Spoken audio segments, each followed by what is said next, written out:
में फिर से आप लोगों के सामने एक वीडियो लेकर आया हूँ। जनरल साइंस के बारे में हम बात करेंगे, सामान्य विज्ञान के बारे में हमें बात करेंगे।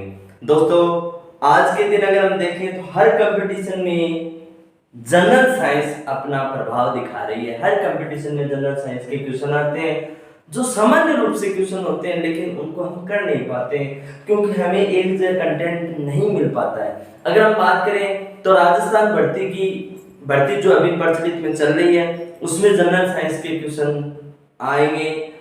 तो दोस्तों मैं आप लोगों के सामने एक वीडियो लेकर आया हूँ जिसमें हम जनरल साइंस के क्वेश्चन की बातें करेंगे। आप वीडियो के लास्ट तक बने रहिए। मैं आपको विश्वास दिलाता हूँ कि इस वीडियो से आप कुछ खोकर नहीं जाओगे, बहुत कुछ पाकर जाओगे, लेकिन आपको वीडियो देखना पड़ेगा। अगर आपको वीडियो अच्छा लगे तो लाइक सब्सक्राइब शेयर कर देना, अगर नहीं लगे तो मत करना चाहिए, लेकिन एक बार देखकर आप डिसाइड जरूर कर लो कि वीडियो है कैसा।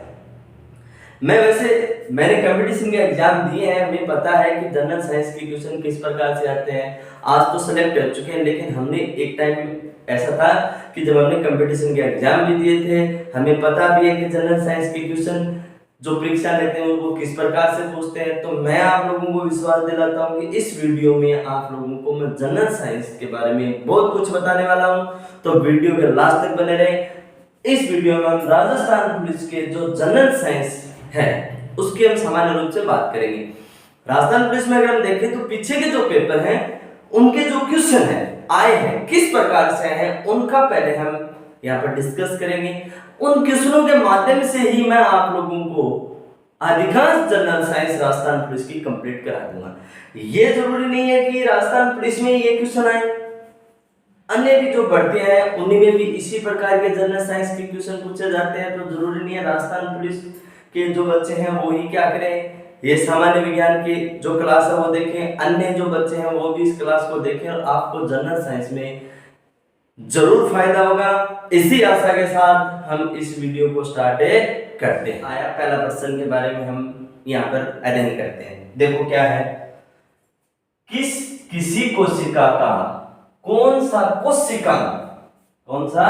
कोशिकांग अपशिष्ट निपटान में मदद करता है, ये प्रश्न आया है।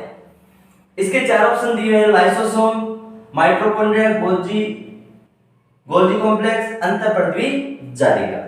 इन चारों ऑप्शन के बारे में हम चर्चा करेंगे। इसका उत्तर मैं पहले आप लोगों को बता देता हूं। इसका उत्तर होता है लाइसोसोम। क्या होता है इसका उत्तर? है लाइसोसोम। देखो लाइसोसोम में क्या पाए जाते हैं बच्चों? दोस्तों पाचन एंजाइम पाए जाते हैं। क्या पाए जाते हैं? पाचन एंजाइम पाए जाते हैं जो अपशिष्ट पदार्थों का क्या करते हैं? पाचन करते हैं। अपशिष्ट पदार्थों का क्या करते हैं? पाचन करते हैं। कई बार क्या होता है, लाइसोसोम क्या कर देता है, अपनी कोशिका का ही क्या कर लेता है? पाचन कर लेता है। इसलिए लाइसोसोम को आत्मघाती थैली भी बोलते हैं। ये सबसे इंपॉर्टेंट बात है, ये क्वेश्चन बार बार आ चुका है। किस कोशिका को आत्मघाती थैली बोलते हैं? लाइसोसोम को बोलते हैं। क्यों बोलते हैं? क्योंकि यह अपशिष्ट पदार्थों का पाचन करता है, कई बार अपनी ही कोशिकाओं का क्या कर लेता है? पाचन कर लेता है। इसलिए लाइसोसोम को आत्मघाती थैली कहते हैं। लाइसोसोम के बारे में आपको ये दो ही बातें ध्यान में रखनी है। एक, अपशिष्ट निपटान का काम कौन करता है? लाइसोसोम। दूसरा, आत्मघाती थैली किसे कहते हैं? लाइसोसोम को कहते हैं। इस क्वेश्चन का हमें आंसर मिल चुका है, लेकिन हमारे पास 3 कोशिकाएं और है, उनकी हमें सामान्य जानकारी है। जो सामान्य क्वेश्चन पूछे जाते हैं उनके बारे में हम डिस्कस कर लेते हैं, ताकि एक क्वेश्चन में दिए हुए चारों ऑप्शन हमें समझ में आ जाए। देखो दोस्तों दूसरा अपना क्या है? माइटोकॉन्ड्रिया। इसे कोशिका का बिजली ग्रह कहते हैं। क्या कहते हैं? बिजली ग्रह, पावर हाउस, बिजली घर कहते हैं, पावर हाउस कहते हैं। कारण क्यों कहते हैं? जो ऊर्जा, यानी हम भोजन करते हैं, भोजन से हमें ऊर्जा प्राप्त होती है। ऊर्जा जो प्राप्त होती है, जो ऊर्जा हमें काम में लेनी होती है, वो कोशिकाओं के पास भेज दी जाती है। कोशिका उसके अपने निर्माण में या अपने कार्यों में काम में ले लेते हैं। लेकिन अतिरिक्त ऊर्जा जो बच जाती है हमारे पास, वो किसमें संग्रहित रहती है? बिजली घर में संग्रहित रहती है। किसके रूप में? एटीपी के रूप में। किसके रूप में? एटीपी के रूप में। Adenosine triphosphate. एटीपी का पूरा नाम होता है दोस्तों ये एडिनोसिन ट्राइफॉस्फेट। दोबारा देखो, माइटोकॉन्ड्रिया को कोशिका का बिजली ग्रह कहते हैं। क्यों? क्योंकि इसमें ऊर्जा संग्रहित रहती है। किसके रूप में? एटीपी के रूप में रहती है। एटीपी का पूरा नाम क्या है? एडिनोसिन ट्राइफॉस्फेट होता है। इस प्रकार से अगर माइटोकॉन्ड्रिया के बारे में आपको कोई क्वेश्चन पूछेगा, कंपटीशन एग्जाम में क्वेश्चन आएगा, तो इस प्रकार से आएगा कि कोशिका का बिजली ग्रह किसे कहते हैं? माइटोकॉन्ड्रिया को कहते हैं। क्यों कहते हैं? क्योंकि ये ऊर्जा को संग्रहित करता है। किसके रूप में? एटीपी के रूप में। एटीपी का पूरा नाम क्या है? एडिनोसिन ट्राइफॉस्फेट है। तीसरा अगर हम देखें गोल्जी कॉम्प्लेक्स, ये क्या करता है? पैकेजिंग, इसको बोलते हैं पैकेजिंग प्लांट बोलते हैं। पैकेजिंग प्लांट बोलते हैं। कारण क्या है दोस्तों? पैकेजिंग प्लांट क्यों बोलते हैं? ये क्या करता है? जो सूचनाएं हैं या प्रोटीन संश्लेषण से संबंधित जो सूचनाएं हैं या प्रोटीन का ये क्या करता है? पैकेज बनाता है। क्या बनाता है? पैकेज बनाता है। प्रोटीन का क्या बना लेगा? पैकेज बना लेगा और विभिन्न कोशिकाओं के पास भेज देता है। किसके पास भेज देता है? कोशिका के पास भेज देता है। कहने का मतलब ये पैकेजिंग, इसको क्या कहते हैं? पैकेजिंग प्लांट कहते हैं। जो सूचनाएं होती है उनको क्या बनाता है? पैकेज बनाता है या पैकेट बनाता है, और जिस कोशिका को सूचना की जरूरत होती है उसको पहुंचा के आ जाता है। तो पैकेजिंग प्लांट के रूप में कौन का कार्य करता है? गोल्जी कॉम्प्लेक्स कार्य करता है। पैकेजिंग है, पैकेज बनाता है और कोशिकाओं को वितरित करता है। अपना चौथा पॉइंट कौन सा है? अंतःप्रद्वीजालिका ER, बहुत इंपॉर्टेंट है। देखो, इसका पहला काम अगर हम देखें तो ये वसा व प्रोटीन संश्लेषण में सहायक होता है। प्रोटीन संश्लेषण में सहायक होता है। प्रोटीन संश्लेषण में सहायक क्यों होता है दोस्तों? ER दो प्रकार की होती है। एक होती है RER, एक होती है SER। रफ ER यानी खुरदरी अंतःप्रद्वीजालिका, और एक क्या होती है? स्मूथ ER, चिकनी अंतःप्रद्वीजालिका। जो स्मूथ होती है उस पर राइबोसोम नहीं पाए जाते हैं, लेकिन जो रफ होती है उस पे क्या पाए जाते हैं दोस्तों? राइबोसोम पाए जाते हैं। ये राइबोसोम क्या करते हैं? प्रोटीन संश्लेषण का काम करते हैं। तो अंतःप्रद्वीजालिका की अगर बात आ जाए तो वहां पर आपको दो बातें ध्यान में रखनी है। एक, वसा व प्रोटीन का क्या करती है? संश्लेषण करती है। इसके अलावा अंतःप्रद्वीजालिका प्रोटीन का संश्लेषण क्यों करती है? क्योंकि ये दो प्रकार की होती है। एक तो होती है रफ ER, एक होती है स्मूथ ER। खुरदरी अंतःप्रद्वीजालिका और चिकनी अंतःप्रद्वीजालिका। खुरदरी जो अंतःप्रद्वीजालिका होती है उस पे क्या पाए जाते हैं? राइबोसोम पाए जाते हैं, और इन राइबोसोम से वह क्या करती है? प्रोटीन का संश्लेषण करती है। तो राजस्थान पुलिस में ये प्रश्न आ चुका है कि अपशिष्ट कोशिकाएं क्या है, जिसका मैंने उत्तर दिया है। इससे संबंधित और क्वेश्चन आप लोगों को बताएं। इसके अलावा इसमें 3 ऑप्शन और बच जाते हैं। उन तीनों ऑप्शन के बारे में हमने यहाँ पर बात की, और इन्हीं से संबंधित जो क्वेश्चन है या इन 3 ऑप्शनों से बनने वाले क्वेश्चन भी हमने यहाँ पर डिस्कस किए हैं। तो इस प्रकार से हम क्या कर सकते हैं? सामान्य विज्ञान को क्लियर कर सकते हैं। देखो दोस्तों, दूसरा क्वेश्चन जो राजस्थान पुलिस में आया था, निम्नलिखित में से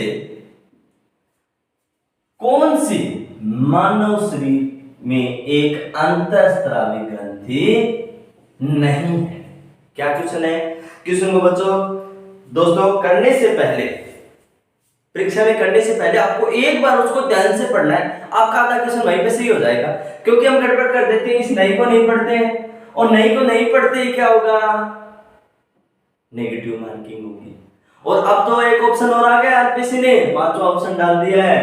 5वें ऑप्शन में आप लोगों ने वीडियो भी देखी होंगी, मैंने भी एक वीडियो डाला है, उसको जरूर देखना, आपको पता लग जाएगा कि 5वें ऑप्शन का क्या रूल है। देखो, प्रश्न ध्यान से पढ़ने के बाद हमें ये बताना है कि निम्न में से कौन सी अंतःस्रावी ग्रंथि नहीं है।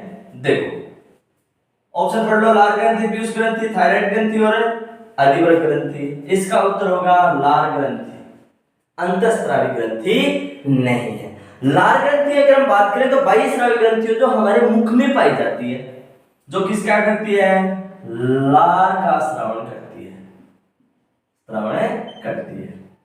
कब करती है, जब हम भोजन का एक निवाला लेते हैं मुंह में, दांत उस भोजन को चबाते हैं, चबाने के बाद क्या होता है, वो भोजन का जो लसलसा हमें प्राप्त होता है वो चिकना होता है। चिकना कब होता है, जब उसमें लारें मिलाई जाती है। लार क्या होती है, मिलाई जाती है। तो भोजन को लसलसा बनाने का काम कौन करती है, लार ग्रंथि करती है, या लार ग्रंथि से छूटने वाली लार करती है। इसके अलावा जैसे हम भोजन करते हैं तो हमारे मुख में, हमें भूख लगी हो तो हमारे मुख में क्या आ जाती है, लार आ जाती है। जैसे लड़कियां जा रही हैं, रास्ते से जा रही हैं तो क्या होगी, पुचके की जो रेडी देखकर उसमें उसके मुंह में क्या आ जाएंगी, लार आ जाएंगी। रसगुल्ले देखकर किसी को रसगुल्ले देखकर किसी के मुंह में लार आ जाती है, वो किसके कारण होता है, इस लार ग्रंथि के कारण होता है। इसके अलावा इसमें एक एंजाइम पाया जाता है एमाइलेज।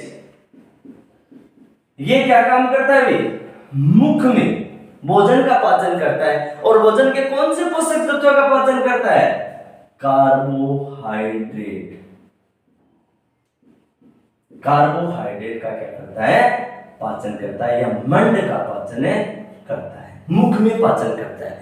तो दोस्तों ये क्वेश्चन भी बनता है कि कौन से पोषक तत्वों का पाचन कहां हो जाता है, मुख में हो जाता है। हमें तुरंत ऊर्जा किससे मिलती है, कार्बोहाइड्रेट से मिलती है। आप लोगों ने खिलाड़ियों को देखा होगा या फिर किसी दौड़ते हुए व्यक्ति को देखा होगा, वो क्या करते हैं, खेलते वक्त बीच में क्या लेते हैं, ग्लूकोज लेते हैं। ग्लूकोज से क्या होता है, ग्लूकोज उनको तुरंत ऊर्जा देती है। कारण क्या हो जाता है, ग्लूकोज या कार्बोहाइड्रेट का मुख में ही पाचन हो जाता है। तो तुरंत ऊर्जा देने वाला भी पोषक तत्व है, कौन सा है, कार्बोहाइड्रेट है।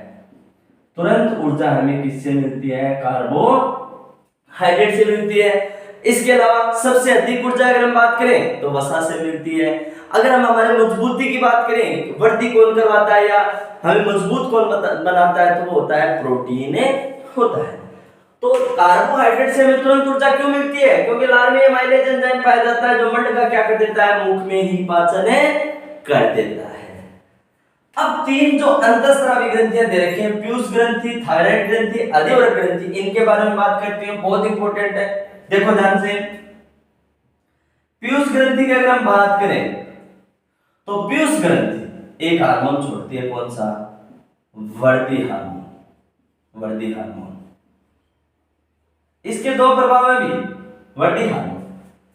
दो प्रभाव अगर हम देखें तो इस प्रकार से, एक होगा इसकी कमी से और एक होगा इसकी अधिकता से। अगर वर्दी हार्मोन की कमी रह जाती है तो व्यक्ति कैसा रह जाएगा दोस्तों, बोना रह जाएगा। कैसा रह जाएगा, बोना। अगर अधिकता हो जाती है तो क्या हो जाएगा, विशालकाय बन जाएगा। कैसा बन जाएगा, उसका शरीर विशालकाय बन जाएगा। अगर वर्दी हार्मोन की कमी रहती है तो व्यक्ति का शरीर कैसा हो जाता है, वो बोना रह जाता है। अगर इसकी अधिकता हो जाती है तो शरीर कैसा बन जाएगा, विशालकाय बन जाएगा। इसके अलावा अगर हम थायराइड ग्रंथि की बात करें, थायराइड ग्रंथि थायरोक्सिन हार्मोन का स्राव करती है। कौन सा, थायरोक्सिन हार्मोन। कौन सा हार्मोन छोड़ती है, थायरोक्सिन हार्मोन छोड़ती है। थायरोक्सिन हार्मोन की अगर हम बात करें तो ये बहुत ज्यादा इंपॉर्टेंट हमारे शरीर में। आयोडीन, देखो थायरोक्सिन हार्मोन की कमी हो जाएगी तो गलघट नामक रोग हो जाता है। कारण क्या है, मैं आप लोगों को बताता हूं कि इसके लिए हमें बार बार सलाह दी जाती है कि आयोडीन नमक की मात्रा हमारे भोजन में होनी चाहिए ताकि हमें गलघट या घेंगा रोग नहीं हो। कारण क्या होता है, थायराइड ग्रंथि थायरोक्सिन हार्मोन का स्राव करती है। अगर आयोडीन की कमी हो जाती है तो थायरोक्सिन हार्मोन का स्राव क्या हो जाता है, कम हो जाता है, जिससे थायराइड ग्रंथि क्या हो जाती है, फूल जाती है, जिससे घेंगा नामक रोग हो जाता है। आयोडीन की कमी होगी, आयोडीन की कमी से क्या होगा, थायरोक्सिन हार्मोन का निर्माण नहीं होगा, जिससे थायराइड ग्रंथि क्या हो जाएगी दोस्तों, फूल जाएगी। थायराइड ग्रंथि क्या हो जाएगी, फूल जाएगी। और कौन सा रोग हो जाएगा, घेंगा, या इसको गायटर रोग भी बोलते हैं, गायटर रोग भी बोलते हैं। तो होता क्या है कि थायराइड ग्रंथि थायरोक्सिन हार्मोन का स्राव करती है। जब आयोडीन की मात्रा कम हो जाती है तो थायरोक्सिन हार्मोन का स्राव क्या हो जाता है, या निर्माण क्या हो जाता है, कम हो जाता है, जिससे थायराइड ग्रंथि क्या हो जाती है, फूल जाती है, जिससे कौन सा रोग हो जाता है, घेंगा या गोइटर रोग हो जाता है, घेंगा या गोइटर रोग हो जाता है।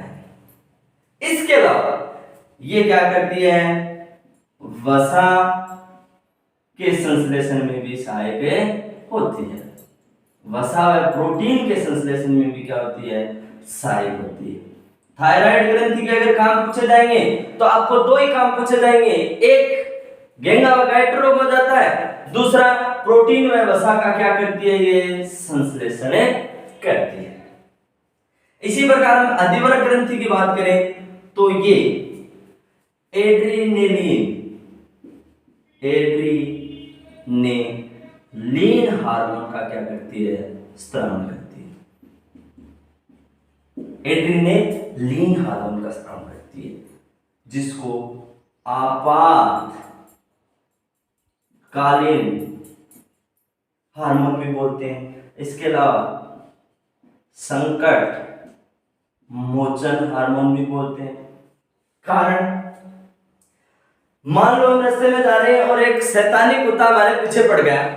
शैतानी कुत्ता पीछे पड़ते ही हम क्या क्या लगाना स्टार्ट करेंगे, दौड़ लगाना स्टार्ट करेंगे। इसके लिए हमें प्रेरित कौन करता है, एड्रीनलिन हार्मोन हमारे शरीर में स्रावित हो जाता है, जो हमें प्रेरित करता है दौड़ करने के लिए। हमारी सांसें फूल जाती है, हमारी हार्ट बीट बढ़ाने का काम कौन करता है, एड्रीनलिन हार्मोन करता है। हमारी श्वसन दर बढ़ाने का काम कौन करता है, एड्रीनलिन हार्मोन करता है। इसलिए इसको आपातकालीन या संकट मोचन हार्मोन भी कहते हैं। इस प्रकार से हमारा जो दूसरा क्वेश्चन है, हमने चारों ऑप्शनों को बार बार डिस्कस किया है। आपके आगे के जो एग्जाम है इन्हीं में से क्वेश्चन पूछे जाएंगे। तो दोस्तों इसको एक बार आप जरूर कॉपी पेन लेकर लिख लीजिए, आपको ये बहुत ही काम आएंगे। देखो दोस्तों, अपना तीसरा क्वेश्चन है, किसी चार गेंद ए बी सी डी के द्रव्यमान क्या है, समान है। कितनी गेंद दी हुई है बच्चों, दोस्तों हमें चार गेंद। कौन कौन सी, ए बी सी डी। इनके द्रव्यमान क्या है, समान। द्रव्यमान क्या है, समान है। जो क्वेश्चन में दिया है हमें पहले उसको समझना होता है, पहले उसको लिखना होता है। हो तो उनके आयतन का क्रम, किसका क्रम, आयतन। आयतन क्या दिए दोस्तों, ए बी सी डी। ये इनका घटता क्रम है। इस प्रकार से लिख सकते हैं हम, ए का सबसे ज्यादा, फिर बी का, फिर सी का। क्या है, आयतन का घटता क्रम। तो हमें क्या बताना है, उच्चतम और न्यूनतम घनत्व वाली गेंद के बारे में बताना है। तो उच्चतम घनत्व और न्यूनतम घनत्व वाली गेंद के बारे में बताना है कि उच्चतम घनत्व वाली गेंद कौन सी है और न्यूनतम घनत्व वाली कौन सी है। तो ध्यान से देखो, आप खुद ही बता दोगे कि इस उच्चतम कौन सी है और न्यूनतम कौन सी है। कैसे बताएंगे हम, घनत्व बराबर क्या होता है, घनत्व बराबर होता है द्रव्यमान बटे आयतन। ये याद रखना है आपको, सिर्फ एक सूत्र है, द्रव्यमान बटे आयतन। अब देखो, द्रव्यमान सबका क्या है, समान है। तो हमें बात किसके बारे में करनी है, घनत्व और आयतन के बारे में बात करनी है। तो हम ऐसे लिख सकते हैं, घनत्व व्युत्क्रमानुपाती आयतन। अब जिसका आयतन कम उसका घनत्व ज्यादा, और जिसका आयतन ज्यादा उसका घनत्व कम। तो देखो, आयतन किसका कम है या फिर किसका ज्यादा है। पहले उच्चतम की बात करते हैं, तो आयतन किसका कम है, जिसका आयतन कम उसका घनत्व ज्यादा। तो आयतन किसका कम है, डी का।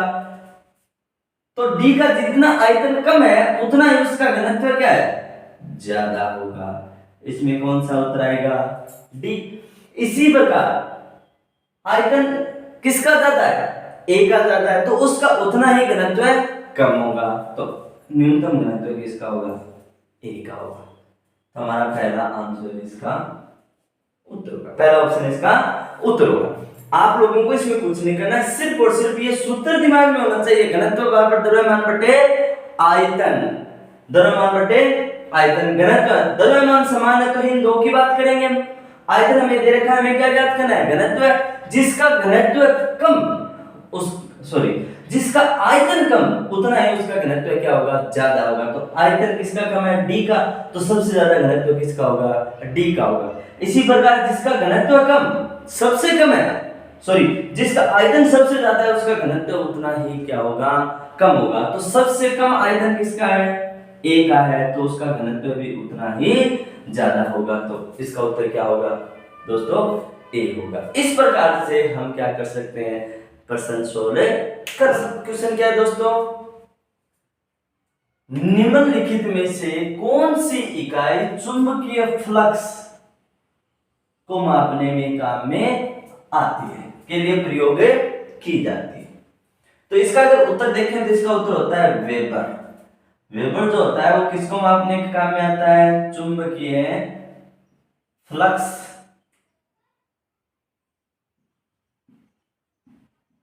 को मापने के काम में आता है। चुंबकीय फ्लक्स अगर हम देखें तो होता क्या है, किसी भी चुंबकीय क्षेत्र की दिशा बताने के लिए क्या होती हैं, चुंबकीय बल रेखाएं होती हैं। क्या होती हैं, चुंबकीय बल रेखाएं। चुंबकीय बल रेखाओं की संख्या में, चुंबकीय बल रेखाओं की संख्या में परिवर्तन होगा तो क्या उत्पन्न होगा दोस्तों, चुंबकीय फ्लक्स उत्पन्न होगा। चुंबकीय बल रेखाएं क्या काम में आती हैं, चुंबक के चारों ओर का जो क्षेत्र होता है उसे कहते हैं चुंबकीय क्षेत्र।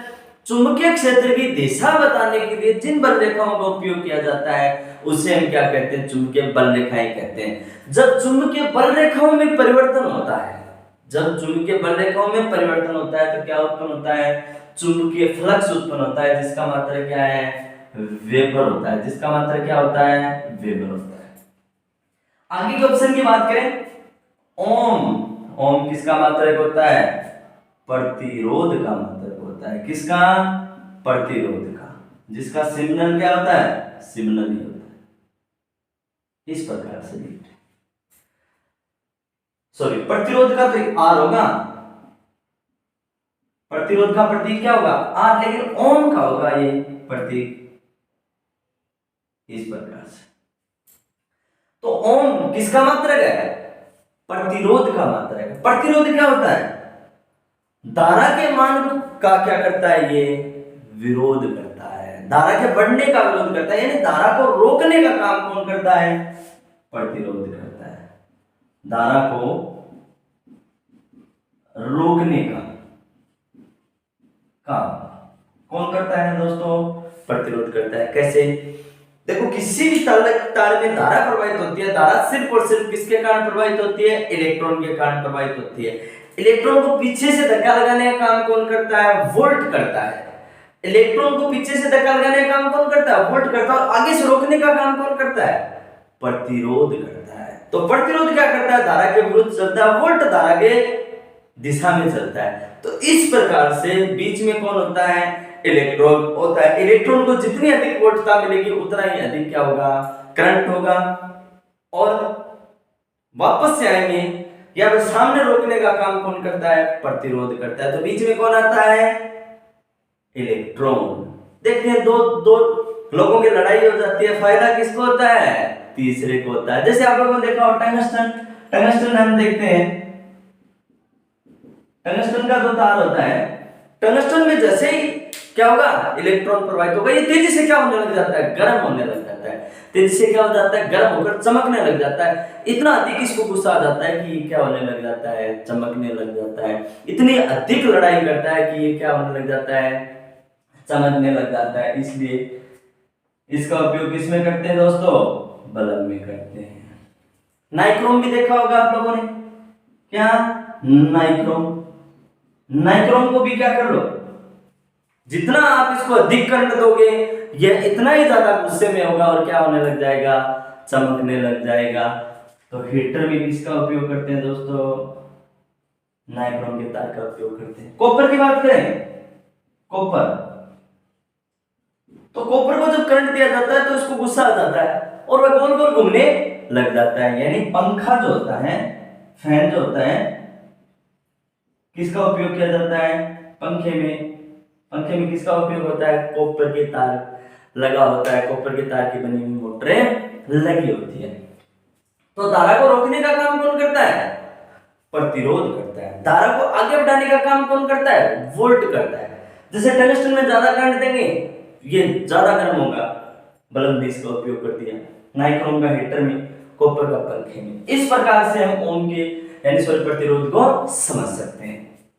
एम्पियर, एम्पियर किसका मात्रक होता है दोस्तों, विद्युत धारा का मात्रक होता है। किसका मात्रक, विद्युत धारा का। सूत्र क्या होता है इसका, I बराबर Q अपॉन T। किसी चालक तार में जितनी, किसी चालक तार में आवेश प्रवाह की दर को क्या कहते हैं, विद्युत धारा कहते हैं। कि किसी चालक तार में इलेक्ट्रॉन बह रहे हैं या आवेश बह रहा है, कितने समय तक बह रहा है, उसको हम क्या कहते हैं, विद्युत धारा कहते हैं। जिसका सूत्र होता है I बराबर Q अपॉन T और जिसका मात्रक क्या होता है, एम्पियर होता है। जिसका मात्रक क्या होता है, एम्पियर होता है। वोल्ट, ये किसका मात्रक होता है, विभवांतर का। किसका, विभवांतर का। विभवांतर का अगर हम सूत्र समझें तो ओम के नियम से हम देख सकते हैं, ओम के नियम से V बराबर क्या होता है दोस्तों, आर आई होता है। V क्या है, विभवांतर, R क्या है, प्रतिरोध, धारा क्या है, I क्या है, धारा। ये होता है ओम का नियम। प्रतिरोध का मात्रक हमने बात कर ली, क्या होता है, ओम होता है। धारा की हमने बात करी, क्या होता है, I बराबर W sorry Q upon T। विभवांतर क्या हो गया, V बराबर है आर आई। इस प्रकार से हम चार मात्रकों के बारे में जान सकते हैं। वेबर किसका मात्रक होता है, चुंबकीय फ्लक्स का। चुंबकीय फ्लक्स क्या है, चुंबकीय परिरेखाओं की संख्या में क्या होगा, परिवर्तन होगा तो चुंबकीय फ्लक्स उत्पन्न होगा। इसी प्रकार ओम, ओम किसका मात्रक है, प्रतिरोध का मात्रक है, जो धारा को रोकने का काम करता है। टंगस्टन में जो तार लगाते हैं वो चमकने लग जाता है, इसलिए बल्ब में इसका उपयोग होता है। नाइक्रोम को जैसे हम करंट देंगे वो गर्म हो जाएगा, हीट देगा, इसलिए इसका हीटर में प्रयोग करते हैं। कॉपर के तार का काम प्रयोग करते हैं, पंखे की जो मोटर होता है उसमें करते हैं। एम्पियर किसका मात्रक होता है, विद्युत धारा का मात्रक होता है। विद्युत धारा का अगर हम सूत्र देखें तो I बराबर Q अपॉन T होता है। वोल्ट किसका मात्रक होता है, विभवांतर का मात्रक होता है। विभवांतर को हम किससे ज्ञात कर सकते हैं, ओम के नियम से। V बराबर आर आई होता है। इस प्रकार से हमारा चौथा क्वेश्चन कंप्लीट होता है। मैंने आप लोगों को चारों ऑप्शन के आने वाले क्वेश्चनों के बारे में बताया है, तो इसको आप एक बार अपने नोटबुक में नोट कर लीजिए। अगला जो क्वेश्चन है अपना दोस्तों क्या है, देखो, किसी तत्व की परमाणु संख्या, किसके बारे में बताना है, परमाणु संख्या किससे संदर्भित की जाती है। देखो, परमाणु संख्या का मतलब होता है परमाणु क्रमांक। क्या होता है, परमाणु क्रमांक। और परमाणु क्रमांक की जब बात करते हैं तो वो बात आती है किसकी, प्रोटॉनों की संख्या। प्रोटॉन की संख्या। परमाणु संख्या का क्या अर्थ है, परमाणु क्रमांक। और परमाणु क्रमांक की जब बात आती है तो वह क्या होता है, प्रोटॉन की संख्या। तो इसका उत्तर क्या होगा, प्रोटॉन की संख्या। हमें इस क्वेश्चन का उत्तर तो मिल गया, लेकिन हमें इस क्वेश्चन की थोड़ी सी डिटेल और पढ़नी है। वो कैसे, देखो थोड़ा सा। परमाणु संख्या मतलब परमाणु क्रमांक, परमाणु क्रमांक का मतलब प्रोटॉन की संख्या। क्या पढ़ना है, देखो, एक परमाणु की अगर हम बात करें तो वो 3 कणों से मिलकर बना होता है। कौन कौन से, इलेक्ट्रॉन, प्रोटॉन, चलो मैं वैसे लिख देता हूं, इलेक्ट्रॉन, प्रोटॉन और न्यूट्रॉन। किसी तत्व की परमाणु संख्या का मतलब परमाणु क्रमांक का मतलब प्रोटॉन की संख्या। इन तीनों पर कणों के बारे में हम थोड़ी सी सामान्य जानकारी लेते हैं।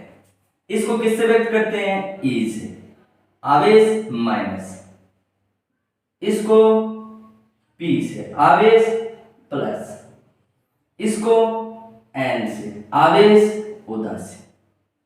क्या होता है? उदासी। इलेक्ट्रॉन की खोज किसने की थी? खोज अगर हम देखें तो खोज की थी इसकी जे थॉमसन, जे थॉमसन ने,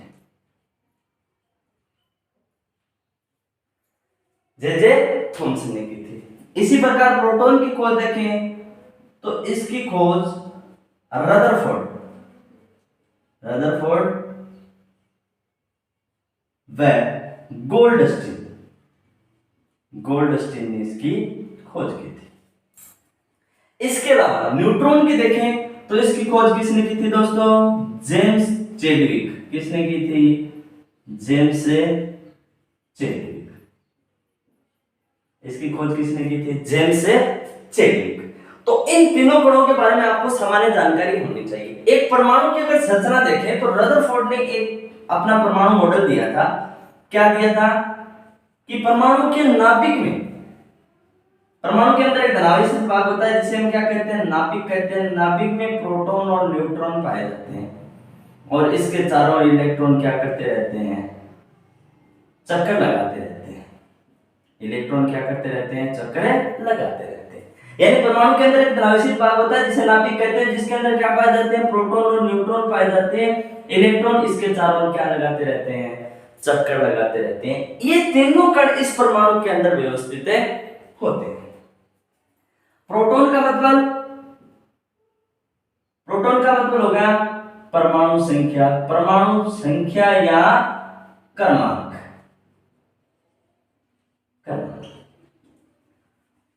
प्रोटॉन प्लस न्यूट्रॉन की जब बात आ जाती है, प्रोटॉन प्लस न्यूट्रॉन की जब बात आएगी तो क्या होगा?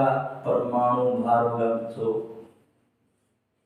क्या होगा? परमाणु भार होगा। किसी भी तत्व का परमाणु भार ज्ञात करना है तो हमें क्या करना पड़ेगा? प्रोटॉन और न्यूट्रॉन की संख्या को जोड़ना होगा। इस प्रकार से हम इस क्वेश्चन को हल कर सकते हैं। आपके क्वेश्चन आगे आने वाले क्वेश्चन, एक तो पूछ लिया परमाणु संख्या के बारे में, पूछ लिया क्वेश्चन जो हम बता सकते हैं परमाणु क्रमांक होता है। परमाणु इलेक्ट्रॉन, प्रोटॉन और न्यूट्रॉन से मिलकर बना होता है। इस प्रकार से दोस्तों हम क्या कर सकते हैं? राजस्थान पुलिस के जो क्वेश्चन है उनको हल कर सकते हैं, किस सहित? ऑप्शन सहित।